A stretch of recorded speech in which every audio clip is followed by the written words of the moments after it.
السلام علیکم ورحمۃ اللہ وبرکاتہ۔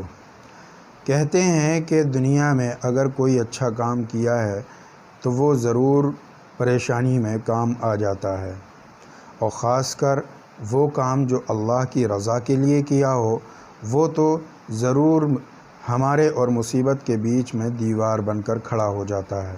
ایک ایسا ہی واقعہ آپ کے سامنے لے کر آئے ہیں، ویڈیو کو لاسٹ تک دیکھیے گا۔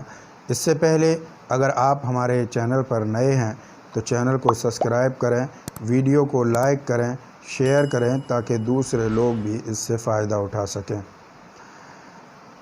حضرت عبداللہ ابن عمر رضی اللہ تعالیٰ عنہ سے روایت ہے کہ نبی اکرم صلی اللہ علیہ وسلم نے ارشاد فرمایا، اس دور میں 3 لوگ تھے، وہ سفر پر نکلے تو راستے میں بارش ہونے لگی، انہوں نے اپنا ٹھکانہ ایک گفا کو بنا لیا۔ جیسے ہی وہ اس میں اندر گئے تو پہاڑی پر سے ایک چٹان ٹوٹی اور ان کی گفا کے منہ پر آ کر رک گئی۔ اب ان کو کوئی نکلنے کا راستہ نہیں تھا، تو آپس میں وہ باتیں کرنے لگے کہ ہم لوگ اپنے اپنے عمل کا جائزہ لیں اور اللہ سے اس کے واسطے سے دعا مانگیں، اللہ اس مصیبت سے ہمیں دور کر دے گا۔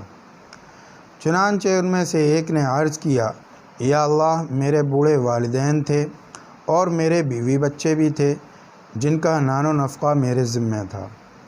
میں جب مویشیوں کو جنگل سے لے کر آتا تھا تو ان کا دودھ دوہتا تھا، اور دودھ لے کر سب سے پہلے میں اپنے والدین کے پاس جاتا تھا، اس کے بعد میں بچوں کو پلاتا تھا۔ ایک دن میں جنگل میں دور تک نکل گیا تو مجھے آنے میں دیر ہو گئی۔ میں نے حسب معمول دودھ دوہا اور والدین کے پاس لے کر گیا تو دیکھا والدین سو چکے ہیں۔ میں نے انہیں جگانا مناسب نہیں سمجھا، اور یہ بھی مناسب نہیں سمجھا کہ ان سے پہلے بچوں کو دودھ پلا دوں، یہاں تک کہ میرے بچے میرے پاؤں میں رگڑ رہے تھے۔ یا اللہ، اگر تو جانتا ہے کہ یہ عمل میں نے تیری رضا کے لیے کیا ہے تو اس چٹان کو اتنا ہٹا دے کہ ہم آسمان دیکھ سکیں۔ فرماتے ہیں کہ وہ چٹان اتنی ہٹ گئی کہ ان لوگوں کو آسمان دکھائی دینے لگا۔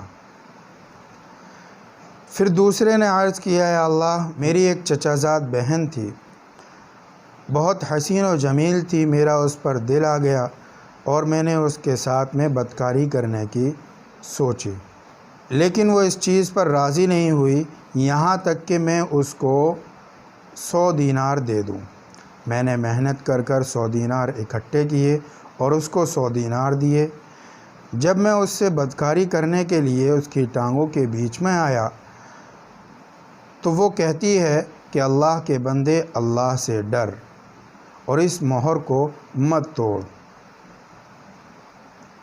میں اسے چھوڑ کر وہاں سے چلا آیا۔ یا اللہ، اگر تو جانتا ہے کہ یہ میں نے تیری رضا کے لیے کیا ہے تو اس چٹان سے ہمارا راستہ بنا دے۔ فرماتے ہیں وہ چٹان اتنی سرک گئی کہ ان کا تھوڑا سا راستہ بن گیا۔